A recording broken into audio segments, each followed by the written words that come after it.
You guys are vampire in the middle of the night, sucking the human blood. Is that your appetite? He say he reach you, but he have no peace. Now he rest in peace, in the belly of the peace.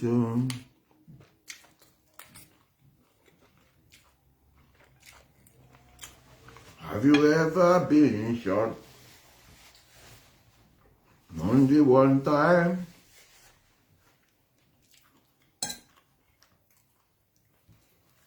You guys are vampire in the middle of the night, sucking the human blood. Is that your appetite?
He say he reach you,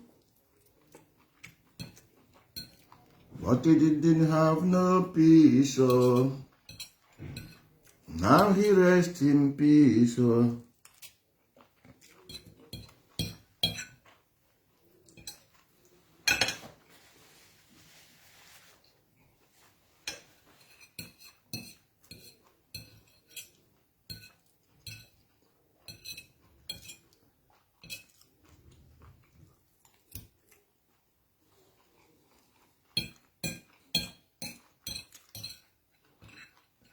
Eating on duty.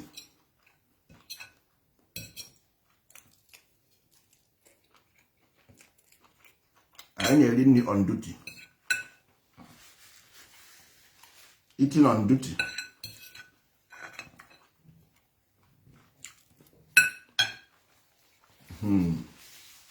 At least I'm not on one. Nwee ike m ga-eji akọ ọkpọ. Ike m ga-eji wee tie mmadụ gwogwo.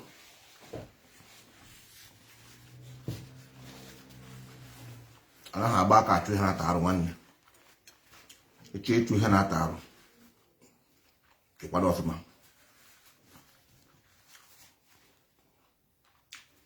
Anyị kwadoro akwado.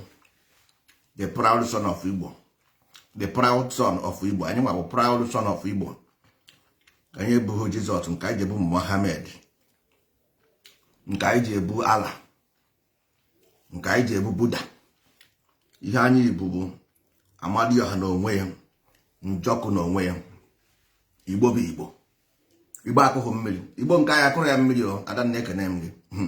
Nwanne Igbo anyị akụrụ ya mmiri 1 to 1. Igbo akụghị mmiri ọnọdụ ugo onye mmadụ. Ịbụ onye m ruo mgbe ebighị ebi, onye chọọ okwere, onye chọọ hapụ. Anyị si n'eluigwe gbadata. Anyị jere bute ama nke si n'igwe bịa. Anyị ga-akpọrọ ndebe anyị laa igwe. Anyị kpọrọ eje ama igwe. Ịghọtago? Mind bụ ama igwe. Body ebe a nụnwe nọ bụ amaala. Anyị kpọ ndebe anyị eje ama igwe. As I said, aga m emere gị clear.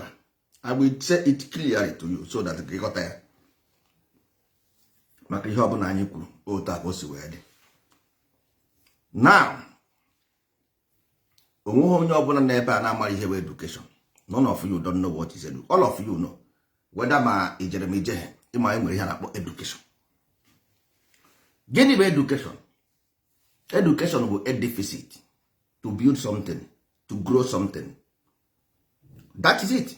To build, to grow, elevate. Education means elevation. Simple. Nothing more, nothing less. Education means elevation. Okay, give elevation. To elevate something. That means to grow above something. Can you see grow above? Like I told you for the first time. Then where level of human being were 4 levels of the mind. And where pre-conscious mind, where subconscious mind, where unconscious mind, then where conscious mind, the 4 of them. Ya ndị mbụ, ndị ọkpụ, ndị egede na ndị ichie. This is where every information in you coming from. If you betray these 4 principles, you go down. Ịkụpịa these 4 principles, ndị mbụ, ndị ọkpụ, ndị egede na ndị ichie, ọ nna nna gị bụ datin. All their genetic, their gene bụ ihe mekere the body ibu wee na-akpagharị. Ịnọkọta nọ ebe anyị moto mmadụ na-anya ya ọda. Ọ sịghị rituo na bus stop. Ịbata na moto mmadụ nye ya tieri ọda. Next bus stop ọ kwụsị sị gị nwanne si na moto mpụọ. Si na get out from my car. Ọ ihe ị ga-anụ. Nwoke m rituo here. Rituo. Ọ sị gị rituo. Tiep rituo m. Ọnyanwa bụ that body because everybody ịgasizie nta akara nke ndị ndozi ọdịnala. You will see them korokoro with your eye inside the education you have. Is there. Everybody ọbụla ịfụrụ n'ụwa is memory. A body is the condensation of memory. Scientific, metaphysical, physical, proved in every aspect of academic discipline. Human body but simple memory, nothing more, nothing less. Because water is memory. Water is memory. That's why they say enwere ihe na-akpọ red light. Ịgagide n'ụzọ moto ebe moto ọwụrụ igwe moto, igwe na red light ọkwụsị gị. You must stay there until red light pass you. Enwe ahụ atinye isi na red light, moto na-abịa pịa gị, you are to be blamed. You got that? So red light bụ ebe ndị akwụna na-anọ, ndị akwụna, ndị na-aṅụ mkpụrụ mmiri, ndị na-aṅụ mmanya ọkụ na-egbu egbu, na ha nọ na red light. Discotheque ebe a na-agba egwu, ndị ụwaja ya mma, ọ na ha na red light ebe a na-enwe ego, a na-abịa ego, a na-agha ego. Ndị na-achụ ego na red light ka anọ because water is emotion, emotion is money. You got that? So ka anyị na-ebunye gị uche. Now in this education a na-ekwu okwu ya, this beginning a na-ekwu okwu ya, this nta akara a na-ekwu okwu ya, ị ga-ata akara, which is ihe ị ga-eri ka ị buo ewee mụọ nwa ewee nye ya ara. Maka na amụghị ahụ efuru ebe ahụ o pensụl or bik iji ede ihe ndị be anyị na-akpọ edemede Igbo.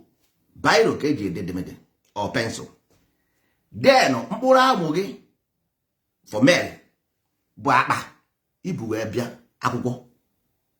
Ọ na-akpa gị aha ka ngwa ọrụ gị, na akpa amụ aha ka ngwa ọrụ ị ga-eji ede edemede dị na akpa amụ gị ahụ, ebe ahụ ka spam ha ga-esi apụta. Abịa na ụmụ nwaanyị, ara ha bụ akpa ha. That's why o ji eme asị na nwoke ahụ amụ ada na ya, because once nwoke ahụ grow above age, amụ ada ya. Nwaanyị ahụ grow above age, ara ya ada, akpa ya ejune. Ihe akpa ahụ ejugo and ihe ju n'ime rubbish. So ọ bụrụ na ị mụọ nwa edemede, ndị Igbo ji wee sị na mkpụrụ onye kụrụ ka ọ ga-aghọrọ because ịghọ ihe is to resemble something. Ịghọtago? Ọ bụrụ na ị mụọ nwa ahụ ị mụrụ, ịghọtago, ọnya ga-awụzi police, nya ga-awụ amị, nya ga-awụ doctor, nya ga-awụ politicians, nya ga-awụ criminal, nya ga-awụ everything.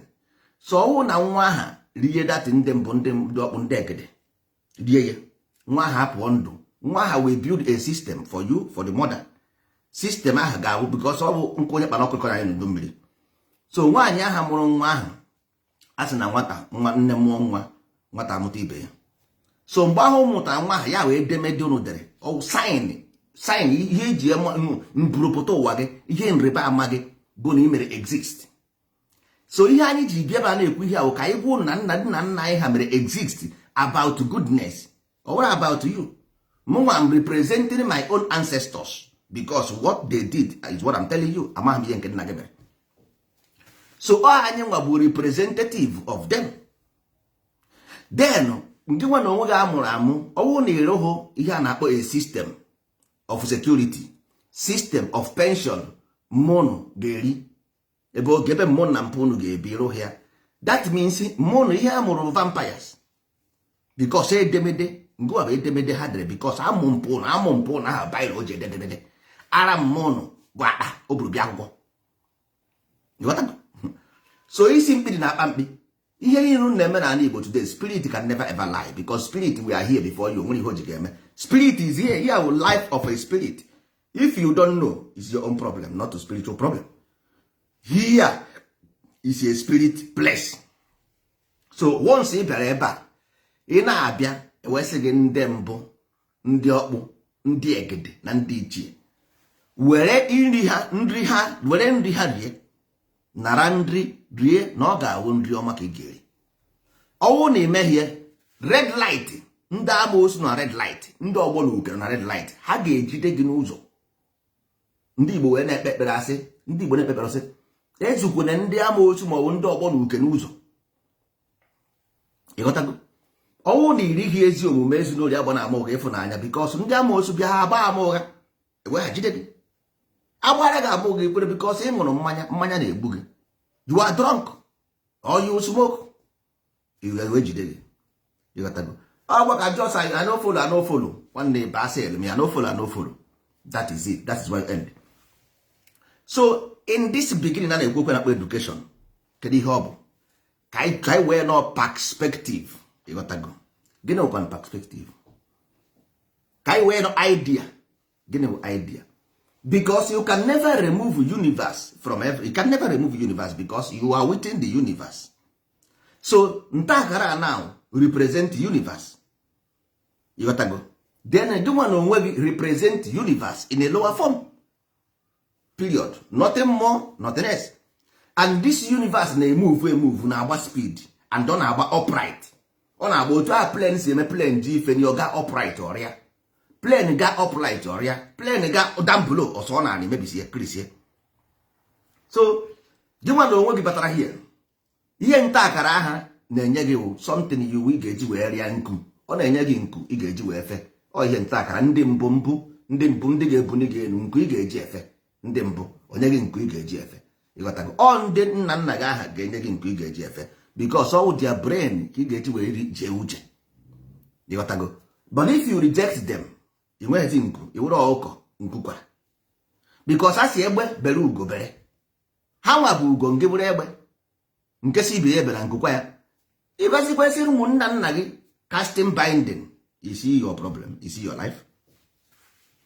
So this perspective a na-ekwu okwu ya na owu na iri ihe nwanne asaba ya sorry ndo na hit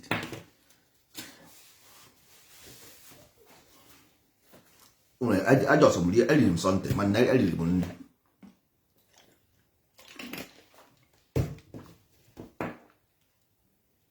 So dịka isi wee na-ekwu ụmụ ibe irie ya ndị mbụ. Ịghọtago? Ndị mbụ ga-ebuli gị elu, ya ga-ebu gị. Ịghọta? Ọ ga-ebugiri ya. Ọwụ na iri ihe nwanne ewu ọkọ nkwukwara gbara. And mgbe ọbụla nwatakịrị pere mpe ọ na-enwe spam oke ogologo ọtọ ọka nka spam ya dị wiki amụ ya ada. Nwaanyị mpe mpe ọ na-enwe mmiri ara ọ na-enye nwa ya. Nwaanyị ahụ aka nka ara ya ada ya enwezi mmiri ara. Ya ka ejise catch them young. Catch them young. If you miss your opportunity of ntakara now, anaghị amụ aka ekpe na nka. Anaghị amụ aka ekpe na nka. And ndị amoosu jide gị. O nwere movie a na-akpọ Mike Ori ihe dị mma. Ọ sị mgbe m kere gị enyere m gị ihe nji bụrụ nwoke. Ọwụ ndị mbiri nchi ụwa nara gị ya. Kedu ihe mere o ji kpọọ Abiama ebe ahụ? O nwere reason why Mike Ori ihe dị mma use that name Abiama. You got to go. Because why? Onye nche Abịama bụ onye nche, all security men. Ịghọtago, ọnya nwa ga-abịa to supervise and verify you. Ịghọtago, because mgbe ahụ ị gara nke ndị akwụna na-ama ozu ijere nwaanyị, ndị akwụna ejide gị ebe ahụ itibe ndị akwụna egbu oge, ndị akwụna egbu oge. Abịama ga-abịa ebe ahụ bịa nyoo si ka ya mara ihe na-eme gị. Ọkụkọsọ ihe ọbụla Abịama ga-abịazi mara ihe na-eme gị, gaje kọrọ Amadioha si ya na onye a onye ori. Ịghọtago, Amadioha si ya gwọrọ ya ịba because security man. Ịghọtago, Amadioha gwa Abịama si agwọ, Amadioha messenger ka Abịama bụ messenger, o si agwọ gị ịba. Abịama akpọ amoosu si na Amadioha sizi onye asị gwọ ya ịba, agwọ ha gị ịba. Ịghọtago, so life is not what you just you can do what you like and move free. No, there are security men in everywhere. That is ndị Igbo nwere that ị na-afụ na-akpọ arụsị nonsense. Ya kama security ka ọ bụ. This is security. Life nwere security the same way every country nwere security. Life nwere security nke ya. Life prepare nke ya prepare because why? Ị bịara here, ị nwere aka, nwee ụkwụ, nwee anya, nwee imi. That means you are a mission. That's simple. That you are a mission. Onye na-enweghị mission agaghị enwe aka, ọ gaghị enwe ụkwụ, ọ gaghị enwe anya, ọ gaghị enwe ntị, ọ gaghị ekwu okwu. That means o nweghị mission. Mana ọ bụrụ na ị nwere anya, nwee imi, nwee ntị, that means you are on a mission. So ihe hapụzie asị dị je egote ogiri isiri ikutu ntaba baa ime ahịa, nwanne blame yourself. Ịghọtago, so first of all nta akara godi ọwụ na ịta ha akara inwegodi nsogbu because number one ọ dị akara because mgbe ha mụrụ gị that 4 levels of consciousness. Number one preconscious mind. Nwatakịrị a mụrụ ọfụ ọ nọghọ animal level, ọ nọ below animal. Ịghọtago, ya bụ pre-conscious mind, below consciousness, below animal ka ihe ọnụ. Then nwatakịrị ahụ anọkọtazie one day onwe ha na-akpọ subconscious mind, o develop subconscious mind according to ihe ọ na-afụ around him. Eji wee sị gị na people you associate will decide your destiny. So those people nwatakịrị ahụ associate with the environment bụ first of all that preconscious mind is done by environment. Ịnọ n'ime ọ ya ga-ebugoro ụzọ grow the first stage to animal nature. So mgbe ahụ ọ bara animal nature or subconscious mind in that animal nature, obido gburu igbe, ọ gwara animal. Subconscious mind animal, obido gburu igbe. So mgbe ahụ obido gburu igbe, animal, ụmụ anụmanụ eji egosi movie ụmụ anụmanụ. Mgbe ahụ na-egbu igbe ụmụ anụmanụ movie ka ọ na-awọchị ka ụmụ anụmanụ si ebi ndụ. O si ha n'ebe ahụ pụta ọba another level of animal a na-akpọzi monkey, enwe. Ọbazie na enwe mgbe ahụ jebe ije, ihu na enwe na-eje ije, enwe na-eji enwe onye animal na-eje ije, ndị ọzọ na-agbaga n'ụkwụ ana. Ịghọtago, ọbazie enwe gaba ije. So mgbe ahụ ọ bara enwe ọbaka mmadụ mana o nwebeghị akọ na uche. Ịghọtago, which is unconscious ka na-akpọ unconscious mind. So mgbe ahụ ọ bara unconscious mind azi enyezie ya information, ọ ga-emezi orizie ọbazie conscious mind. Ịghọtago, nke a bụ nke gị bụ na your environment which develop the first stage of preconscious mind is 0. That means mmiri si n'isi gbarụọ. Mmiri si n'isi gbarụọ preconscious mana. That's why if you go to China or Europe, you see the environment all because of the future children, because that was the first stage of development of a child. Your environment cannot, you see, you might have. So your environment are they capable of developing a child. Number one. Animals in your society, if you go to China or Western world anywhere, they educate their animal because that is spirit of animal. They generate energy. That child never absorb when we can get that level of animal. Okay, you got that level because number one, the environment of first stage 0. Second stage, you don't know the value of distance because that's why you don't have them. Why I got one because of we know distance, we know the consequence. We know the consequence of it. If we want some people, children, to pay our pensions, children to give us hospital, police security, and everything, you must have this thing. Not only you. Life, everything over the world. Breeze,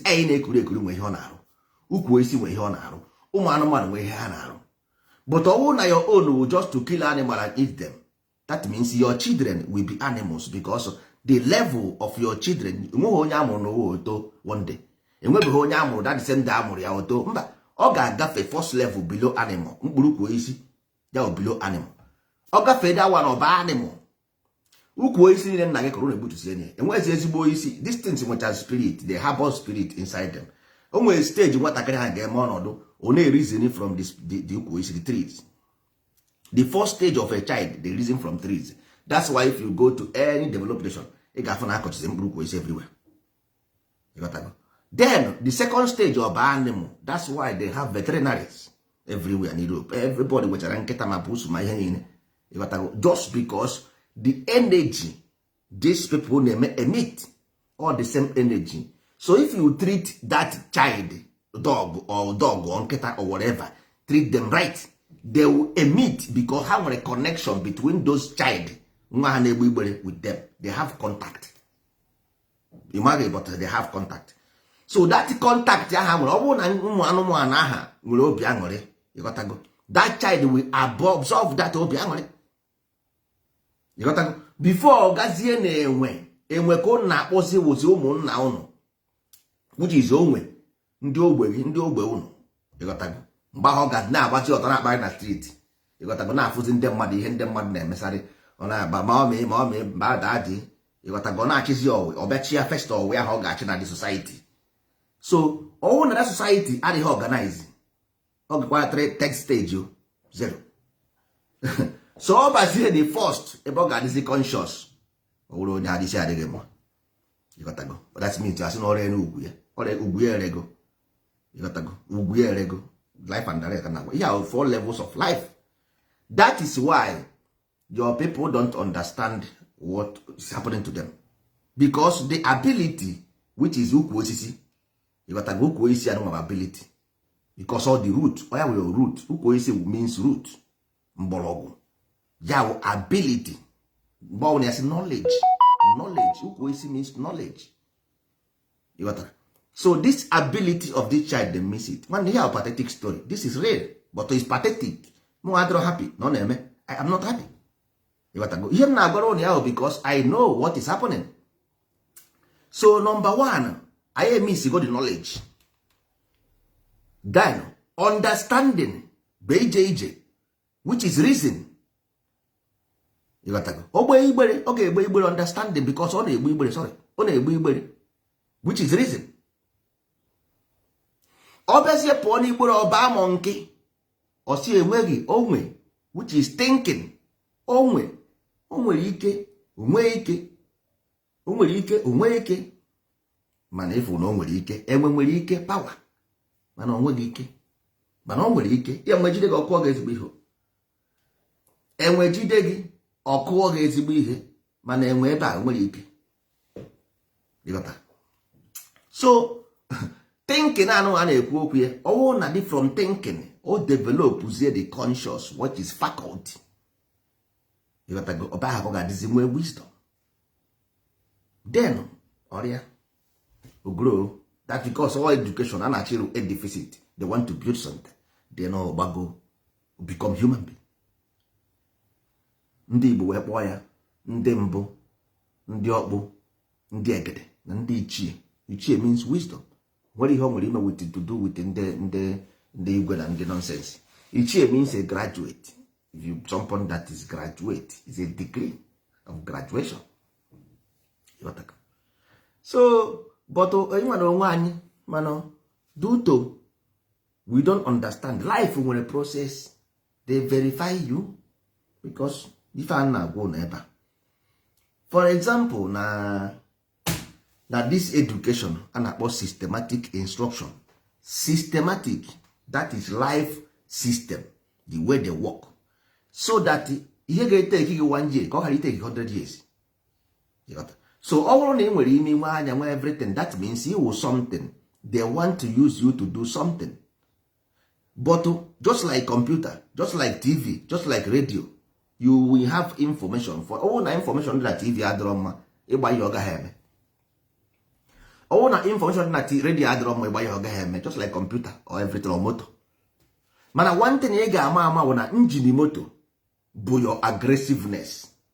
Onya bụ ihe na-arụ as engine, but ngwa are supposed to use the advantage and control that motor. ngwa will drive of the motor. So that engine, your aggressiveness should be your engine moving you, not your aggressiveness to move you. No, motor don't move you, you move motor. So you're not your grievance and those grievance. These things are energy, is negative energy that you have to use to move your car. But it's unfortunately that is the one leading you, the engine. Engine enweghị ọmaghị ebe ọ na-eje na weta emeghe steering na ọ ga-eburu gị n'ime ọhịa. So this first of all, ndị be anyị ga-enwetagori ntakara, gụgori ntakara ndị mbụ, ndị ọkpụ na ndị egede na ndị ichie. Gụọ ntakara, ọ bụsịzie ntakara dị na-ekwubezi okwu ntọala, which is the methodology, how life work, the method which ya na-akpọ tradition. Because ọ bụrụ na ịgụghị ntakara, you cannot understand the method. You must have the perspective of something before you talk about the methodology. You must have the idea to talk about concept. You cannot talk about concept without idea, because ị gaghị aghọta ihe a na-akọ dị ya. Ọ dị ka onye na-aga na street ifụ onye na-agba egwu ọsọrọ ya gbaba, ma nyanwụ na onwe anaghị anụ ihe egwu aha na-akụ. Onye aha na-agba egwu aha na-anụ egwu na-akụ, ọ ma ihe egwu na-akụ. Ngụwa na onwe gị soro ya na-agba, ịmara ihe egwu na-akụ. Just like that. So ọ bụrụ na ị nweghị nta akara, isoro ha mebe tradition, you will got lost. Ị ga-efu. I'm telling you the fact. Because ịmara ihe ndị a na-akọ na just the same way ndị be si eme today. Chọ ka nje mụọ dibịa, ka nje mee nke a, ka nje mee nke a, kpọrọ m amara m dibịa mara m nke nwa ji wee maa ya. Nwanne ọ bụrụ na ịmara ihe bụ nta akara, you can never know what is trade. Because trade is different from buying and selling. Not just about buying and selling. In trade, we have index which talks about commerce. You got to go. So this commerce means that what you produce everything you do about life depends on your GDP, what you produce, your gross profit. So trade, all about buying and selling. Buying and selling is part of trade, but trade is not part of buying and selling. So if you understand this thing, then you understand the meaning of good. Not about goodness. It's about you being the witness of the goodness. It's about you being the witness of the goodness. Not about, because if somebody say goodness, you don't know what is goodness. You cannot differentiate between good and bad. That's why we are a tree of knowledge of good and evil. So ntakara have tree of knowledge of good and evil, because ndị mbụ, ndị ọkpụ, ndị egre, ndị ichie. Ọ bụrụ everybody, because ndị mbụ means angel. So ọ bụrụ everybody bụ angel. Ndị ọkpụ, you got to go, means monarch. You got to go. Mana ọ bụrụ every monarch the good. Ndị egede means the saint. Ọ bụrụ everybody bụ saint. Ndị ichie means the hero. Ọ bụrụ everybody bụ hero. So it's about goodness and evil, knowledge of good and bad. All the same education. Inside the same education, every knowledge of good and evil. So it's up to you to understand good ones and follow them. Then after having this ntakara, inwesi ntakara, then ị gazie na the second one, and was the tradition, which is the method of doing things. Ebe ahụ ka ị ga-agatazi wee ghọtazie ihe a na-akọzi. Ịghọta, because that's why ndị be anyị na-azụ ahịa. Ị gaa na Lagos ka zụba ahịa na Lagos, ị not know when ị gara na Lagos ịzụ ahịa. Kedu kwenu ndị mbụ n'ebe ahụ? Mba. Ndị ọkpọ n'ebe ahụ? Mba. Ndị egere n'ebe ahụ? So ka ekwenu ihe na-promote gross profit of who? Your value. Yoruba ọkpọ Yoruba value. So if you na na Lagos na-azụ ahịa, ị na-boost economy in the Lagos, that means you are just hypocrite. Hypocrisy ka na-akpọ ya. Why?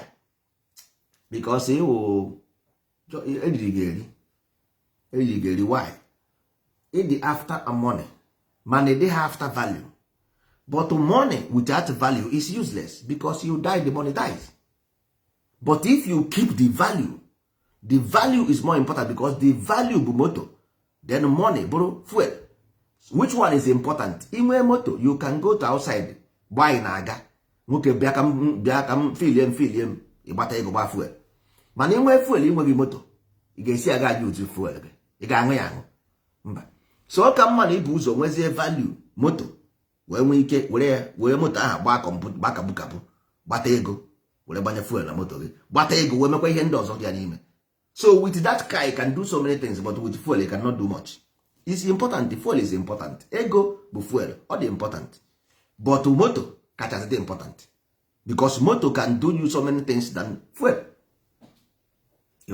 So ọwụ na ndị be anyị mara this level of life, then ha nwee isi oyi, isi ahịa adịrị ha mma, then ịbazie na ntaakara anụnwa, ịgafesia ntaakara baa na ntọala, then ntọala anụnwa containụ ihe a na-akpọ ntọala na nsọala, which is equity and justice. Equity bụ gịnị? If you go to market index, ị ga-afụ na enwere value of the equity, ihe ijiri bịa ahịa, that equity which is contain of value inside. Gịnị wụ that value? Ezi omume, ezinụlọ, agba na amụ, ịfụnanya, because you have to be content with what you have. Content, ezinụlọ Igbo contentment, ihe zuru onye ihe zuru oke. Goodness bụ ezi omume. That means goods, ngwa ahịa gị goods. Nwanne iburu ezigbo ihe bịa ahịa, must sell. That's it. I were ezigbo ihe bịa ahịa, ị ga-erere. Unless me ihe ibu bịa ahịa dịrọ mma. So this thing is a way of life, which is life protect, what life project is what life project. Every other thing in there you fail, you will fail because life nwere everything. I nwere ike iche na otu na-eme ihe ọ na-eme na banye now na-asa na-eme unu na-emegbu na-emegbu. They starting with life. Ọ bụrụ mmadụ na-eme life na-eme. That means agbara m unu enwere red light, ị na-aga na street, enwere green light, nwee yellow light, bịa nwee red light. So red light na-agwa gị ngị chere, don't move, stand still. Ọwụ na mmiri zozie ọgbacha imove, mana mmiri aha na-ezozi ịpụọ na mmiri aha, mmiri ga-ama gị. So mgbe ahụ just nwanne ọbahuru na na-akọ ogologo akụkọ, that simple. Once life is treating you bad, mmadụ anaghị eme ya. Onye ọbụla ịfụrụ outside is nothing but expression of your own emotion. Ọbụrụ mmadụ is the expression of your emotion because your life ngụnwa na onwe gị nwere character. So it's about expressing. Oh, that your mind is expressing something. Oh, na ifu nọ nso, like he nọ nso. Oh, na nọ nso na-ekwu maka ezi omume. That is what your life reject. Your life rejected ezi omume. That's why you don't like nonso. So oh, na nọ nso si ya like he gị na-eme ihe ọjọọ. That means nonso's life rejected ihe ọjọọ. That expression is about action and reaction. You action, you act something, you act. Then reaction bụ na your life will say no to this. That is why you say I don't like this guy, I don't like this guy, I like the guy. So you probably may associate yourself is what you represent. So you got to ịtụrụ onwe gị asị. But if you want to be honest, maybe ma can correct. Once you like something, that is what you represent, period. You got that? So sometimes I may take decisions without understanding what we say or what we do. Ihe ọbụla m na-ekwu ebe a is what I represent. That's all. Ihe ọbụla ọsọkwa gịsịrị na-eme ị na-aghọgbu ndị mmadụ, nweghị onye na-aghọgbu. You are just nwanne. Life doesn't work that way. Anything you say is what you represent. If you deceiving people, you are a deceiver by nature. It's your nature. Enwere power of the mind, nwee nature of the mind, nwee state of the mind, nwee rest of the mind. So anything you say is what you represent. You don't say I'm saying this because I want to deceive people, I want to use them. No, that is who you are. This thing, all the whole government, powerful government of the world know them because that's why they are powerful, because they have information. Information is power. So you cannot deceive anybody, you can only deceive yourself. Look at the mirror and see yourself in the mirror. That is who is doing everything. As no ofu nne na amụ mana ọ bụ ofu Chineke. Chi is your body. So everybody will a different body. The mind came from one source. But once the mind go into the body, the mind divide. Because the spirit go into concealment. The mind go into concealment. You got to go. So the body get decide to say what will happen to the mind. Because mind have go prison. Ọ go karma. Karma kana ọ go karma. Ọ go na karma. So ọ wụ say na aka gị dị ọcha. Then the body and the mind will unite. Which are the ọdịya n'ala. Ndị nwere isi ọma bụ ndị akpọrọ n'olili. You got that? Then that is freedom from karma, which is ife. Because you have been free from karma, which is the body. Body will trapped. Body will trap. Body will prison is in nga. But all na inwe isi ọma, then you become free from the prison. Then you lose an agent. The body lose an agent. You got to go for the nature. ịrụbazi ọrụ efuzie ka ịgbazi ihe mere anyị ji ekwuzi ezi omume ezinụlọ ya bụ na amụ because we agent. Anyị bụ agent, anyị na-arụ ala ọrụ, anyị bịara idozi obodo, anyị bịara idozi ọdịnala Igbo. Ọ ihe anyị bịara. Ọwụ na ịmaghị mara ya because una adịrọ used to revelation in life. It never happens in your lifetime. It has never happened. You only see them in the Bible, you see them in Torah, you see them in Quran. Na-agụ akwụkwọ na-enweghị isi na-enwere uru ga-abara gị. Sọsọ akwụkwọ ga-abara gị uru ma ọ bụ na every gene na-arọ na ya body bụ ndị mbụ, ndị ọkpụ, ndị egara, ndị ichie. Nwanne, your soul is in concealment, is trapped because you are a slave, because you agaghị adịrị ọcha. But ị nwere option of freedom. The option bụ gịnị? Kalma ji gị. A sị na iru ọma ka eji neji aka n'ogwu. Ịghọtago? Iru ọma ka eji neji aka n'ogwu. If you go to prison and behave well, ị ga-enwe ihe a na-akpọ advantage. Enye gị freedom to go outside. Ịghọtago? Ime ọfụma reduce nga gị to half. Ịghọtago? All soul nọ in prison. Without soul, spirit go. If you remove the sin of man, you have only three: mind, body, and spirit. If you add the sin, it becomes four. Soul is nothing but trap. All soul they trapped because of what ihe metere onwe gị. Ihe eji aka gị metere onwe gị. Ikotere onwe gị okwu. Ịghọtago? So ikotere onwe gị okwu. But we are here to free you from this karma. A na-akpọ arụsị, which is punishment. Arụsị means karma, which is punishment. Ebe ahụ ka arụ ihe na-eme gị isi. Arụsị means ebe ihe na-eme gị isi. They gave you every law not to violate. You openly, proudly violate them. Ibeze na Facebook because enwere something dị ka Facebook. Man, I say Facebook, your face, your problem. Your problem is in your face there. That's what the Facebook meant. That's why I meta. Because it's metaphysics. Meta means metaphysics. That's all. It's your problem face to face facing you. You happy ya. Bịa na Facebook. Sị na mmadụ ji eme gị nka, mmadụ ji eme gị nka. Enwere onye mere gị anything. I am telling you the revelation from the highest above kingdom. From heaven above. You are here alone. Everybody in this planet here is alone. As you were saying now, they call the guru. If you want to go and buy something as a beach, ndị ga-enweta beach, akwụna mụta nwa akwụna ka ọ ga-abụ. Onye ọbụla na nka akwụna na-agba akwụna, ndị ga-abịara ya n'ụlọ akwụna ahụ ndị akwụna. Onye ọbụla bịara na akwụna na nwaanyị bụ onye akwụna. You got that? That's all. So onweghị onye deceive gị because ọ ihe ibu n'obi, ọ ihe ị nwere ka ị na-enye. Ihe ibu n'obi ka ebe ijere asị ebe onye atụ dị ka uche ya na-adị. Ọ bụ ihe ijere ịchọ bụ ihe nyere gị. Ijere igo ihe, gote ihe, igorochazie turn back si egwuregwu wayo. Mana ihe ị chọrọ ka e nyere gị na. That is common sense. So nwere onye deceive onye ọbụla. M fall victim. I should be bold enough to recognize my mistake and correct them. You got to go? So don't give chances to demoralization. Demonology exists based on practical step and decision of lower minded people. That is where source of evil came. Source of evil came in lower minded people because that first of all happened in tree that tree of knowledge of good in paradise. Mgbe hapere mpe, their environment is wrong. Ị na-agwa m na ụmụaka na-eto na be anyị a na-agbagbusi ndị mmadụ otu na street. All the hopes energy those ndị na-anwụ suddenly death na-anwụ suddenly death na-anwụ.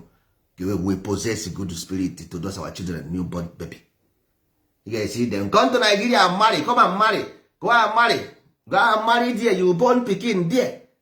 You have luck to marry mmiri wee jee obodo oyibo. God bless you already. Now you want to go to Africa, you to marry there.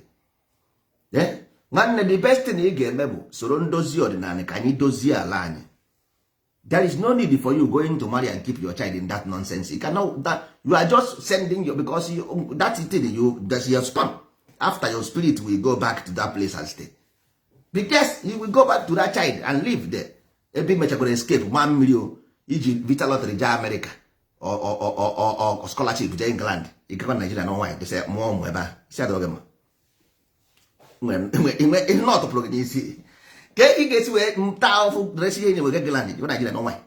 Maka ihe na.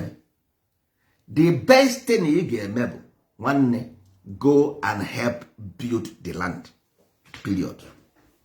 Where's anything? Because the reason why you were poor from that place first time, but destiny took you out to go and learn, to bring it back, to help those people when we have chances of doing it. That is why we do what we do. Because we left and have acquired knowledge. Knowledge mwere, but because esi from ezala, nwe ezala, bia, amala, family. Because amala, wisdom of the wisdom. So, ebe a ka m si pụta is genetical. And the mgbe ọbụla m nwere volunteer na achọrọ m ime this work, they came down from ebe ha nọ n'eluigwe, descended here, and nye ma bunye m akwụkwọ aha sị m, take the book. Anything each I will give you. If you can tell my people what I left for them, go and tell them. Gwa ha na ụzọ ebe ha na-eje adịrị ya, ndị a na-agwa bụ ndị nọ n'eluigwe.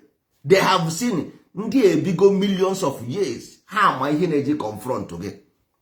You using country created yesterday. Country, ekere country yesterday. Use it to judge a life knowledge, history of life.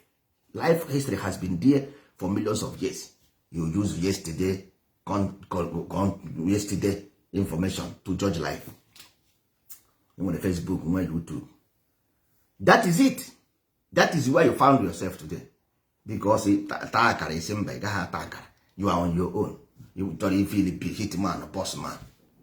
Man, the boss man. Mba.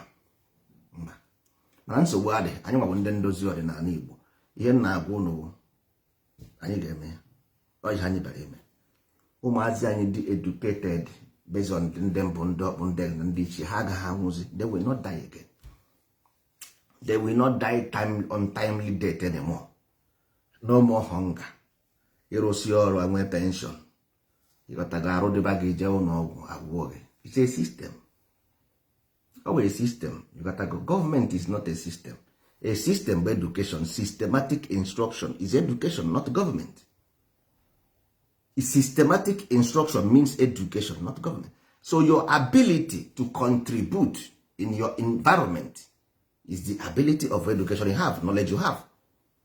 So if you don't have good knowledge, no matter what you think, you imagine, it will not come to pass.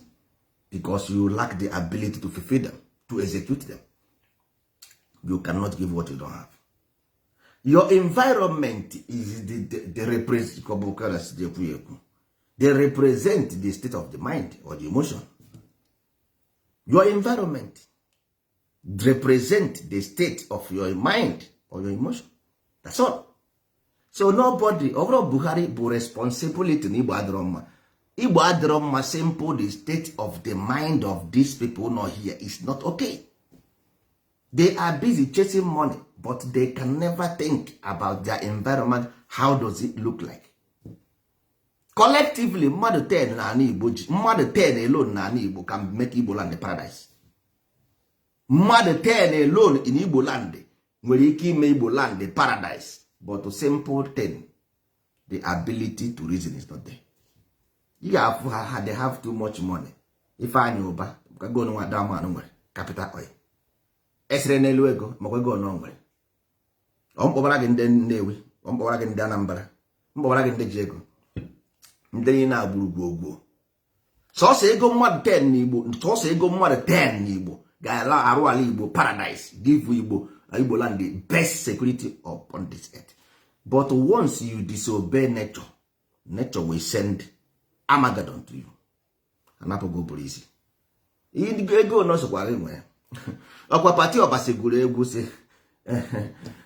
Asị na ogo mama ewota bụ Mmozi achụrụ n'igwe. Ọga na osimiri gawo alaeze ya. Ọkpara nke atachọba onye ọ na-edu. Yotago. Also na akpa nwe mebi isi. Mama ewota simple means emotion. Emotion means past tense. Ebe a na-agba okoroso, ebe a na-agba okoroso, ebe a na-achụgharị ego vam. Ebe a na-agba okoroso, ebe a na-agba ukwu ose okirikiri, ebe a na-achụgharị ego vam. Akpa nwa gị bụ your brain, that akọ. Ọnya nwa na-eproduce everything. Ma akpa nwa gị adịghị mma, ị nweghị ike ịnụ spam. Ọ sị na obi dị mma na-ebute utu nkeli. Ịma gị, obi dị mma na-ebute utu nkeli. Once akpa nwa gị nwụrụ ihe, ogbe nwaanyị ihe ọsọ gị kpa ya n'aka. nwere ihe ọ dịka ozu nwere anwụ ogo nwoke dị sentin kwebara akpa nwa na ebe a. So ebe ị na-achụ ego vam you sold away the relationship between you and the creator. Ebe aka ọ dị, you sold it away. Ebe ị na-achụgharị ego vam na-achụ ego ịchụkọtago dị ego. What happened? Ịchụtago dị ego, look at your land. Ịchụtago ego, leele ala nna gị nyere gị n'aka. Ọkụ Amadioha is light. Ọ gụnyere anyị ọkụ n'aka. Ọkụ agụnyere gị n'aka anyụọ. Amadioha ekweghị ihe ọjọọ, ekweghị ọkụ agụnyere anyị n'aka agaghị anyụ. Ọnyụgo n'aka gị mana n'aka anyị ọ gaghị anyụ. We can never be the shameless generation. I cannot live to be shameless generation. Me, no. I don't know about you. I am proud of my ancestors, those who brought me, the angel, the saint, the monarch, the heroes who brought me to life. I am proud of them, and my honor go to them. My message, my preach came from them. Anything I say came from them. You got to go. That is why I represent. My value system is that is my value. That is what I represent. My principle: no evil desire, no evil passion, no witchcraft, no demonology, no black magic, no animal sacrifice, no human sacrifice. That is my principle. Say no evil, do no evil. The God, the creator, Amadioha himself will descend inside you and show you the road. If you disobey these laws, you have yourself to blame, and you will live by it because you are the witness. You will witness it.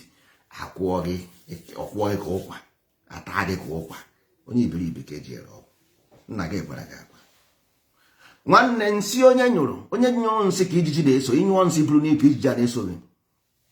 Atụrụ anaghị akpata akpị n'afọ elu. O nwere ihe mmadụ ga-emesịa ihe ọjọọ ka ọ bara onye ọzọ. Mba, onye ọbụla ga-aghọrọ mkpụrụ ya. Onye ọbụla n'ụwa ga-aghọ mkpụrụ. O mee gị n'izu, o mee n'ọnwa. Ma o mee gị n'izu, o mee n'ọnwa. Ị ga-aghọ mkpụrụ gị. Onye ọbụla mara ebe ọ sara ahụ, o jecha ịtawara ya ji ya. Ọ ka mma na iji representative. Ọsọkwa Naijiria ha jide m today sọ m isi n'ala. One thing, ezi omume, ezu n'ori, agba na ama oge ịfụnanya. I will continue saying it. Ọsọ gị jide mma mma na akpịrị ebe a. Ezi omume, ezu n'ori. Ọkụ ịdati mmana na-agụrụ gị ezi omume, ezi omume, ezi omume, yiri ezi omume dịka uwe gị, ezu n'ori, ezu na ori gị, agba na ama ụgha gị, fụ nwanne gị n'anya nke kachasị ibe ya, yiri ezi omume dịka uwe. That is what I can tell you. You got to go. Ọ wụrụ onye ọgbọ m bịa kwuo nonsense gwụrụ ọkpọ, ejego m trading this morning every day maga trading. Ọkpọ jawa gị anya, kụwa gị anya, nwanne kụpụ ya, does make sure na agba ya apụrụ apụ, ịkụọ ya agba ya awa. Onye ọgbọ gị tigbuo gị nwe ma ihe na-eme. Onye ọgbọ ya tigburu onye ahụ nwere mmadụ. You got to go. Onye ọgbọ ya tigburu onye ọgbọ na-anọ n'ụlọ bụ onye nọ n'ụlọ si na ya wetere ọgụ na be nna na nna ya, onye ahụ abụrụ onye otu ụlọ. Oke dị n'ụlọ gwara oke dị na marazị na nga, defend your border. That is what they said. O polisi ma na-atọ ọnụzie amazi m ndị a ga-ake ndị a na-ayazikwa ndị asị ha chebezie nche atọ ọnụzikwe ndị na-ebuzi ndị a na-eche eze na-agwụ ndị a na-achị. Nsogbu adịghị. Time will come. Oge ka m nyere gị kwehu that land of Amadioha. Before anyị abịa, Amadioha na-ebe akwa na desert. See how can some people I created nyere m poison ka m rie. Something I produce gave me poison. Amadioha. Something he produced gave him poison. But anyị abịago na anyị abịago. Ọ dịzi happy n'elu kasị elu na-ekwe oyoyo because aka nri kwa aka ekpe akwa aka nri. Onwe ha ahụ ga-eji arụ ọrụ, mmadụ ga-arụ arụ ga-eji arụ ọrụ. Mmụọ niile na-eji mmadụ arụ ọrụ. Mmụọ anaghị arụ ọrụ by imagination ka ndị mmadụ si eche. Ndị mmadụ chekwa na-abịa ụtọ eche nye mmụọ. Nwanne enwere ihe dị ka arụsị. Arụsị simple means karma. Where all the thing na-eme gị si. Ihe eji wee mee n'ihe apịrị apị means idol. Ihe apịrị apị means idol. You got to go, which is idol, because body bụ idleness. All the mind, the inside body. Moto, body bụ moto. Car bụ moto. Engine nọ na the car or ya with the mind or what about the body. All engine nọ na moto na-ebu moto. That's why you appear happy as idol, which is your problem. In a worship idol, you are materialistic. You worship the body and leave the mind. That's why they give you happy for the symbol, for image, or for an object of what is your problem. You bruise here, just an abeg nefe. My ancestors do this because you you cannot differentiate. You cannot coagulate. It's about differentiating the knowledge. Arose simple means karma. Karma means lifeless. Lifeless means idleness. That means your problem is because if you see Adam and Eve story, if you got outside, that is why they give you that idol. Be careful, idol. Don't worship idol. Don't worship idol. Your problem came from idol. Your ancestors' problem. How did they fail? How things fall apart? Because of the idleness.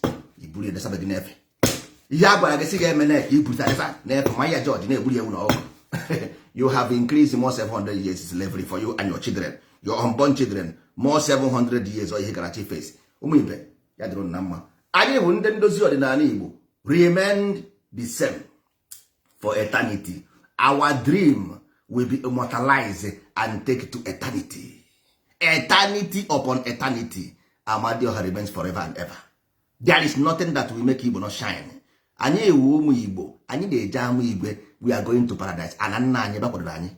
Ezi igwe Chukwu meghere anyị ụzọ nke igwe. Alọma nna anyị, alọma nna anyị, ala mara mma o Chukwu meghere anyị ụzọ nke igwe. Moses abịago kpọpụta unu from Egypt. Njọkụ abịago ka o buru unu lawazi alaeze. Onye chọkwa ikwe okwere. Njoku means Joshua. Moses finished ọrụ ya. Moses' job is done. Nde Biafra movement, your job is done. Now go and enter the next. Mgbe Moses ruru na bus stop, ọkpọrọ ndị ụmụ Israel kpọnye Joshua. Joshua kpọrọzi ha gaba nyanwụ na onwe. Mana ịchọziri iso Moses nwụọ, sori ya nwụọ. Ọkwa na ịchọghị iso Moses nwụọ, jee banye ụgbọ Joshua according to your own story. Nke anyị wụ Njọkụ. Soro Njọkụ na alaeze. Alaeze eluigwe ebe akwadowere anyị. Alaeze anyị alabago ebe amụrụ anyị. Eluigwe senta ụmụ Chukwu. Nwanne anyị alabakwana. We are going there. Alaeze destination bụ alaeze, the holy land. Ebe anyị na-eje ala nsọ. Nọdụ ebe a na desert ka desert ka a sị na ndị Israel nwere na desert. Nọdụ ebe a ka iso ha nwere na desert. Ụmụ Igbo ha dụrụ na mma ka ọ dị ka njebe ihe ọzọ.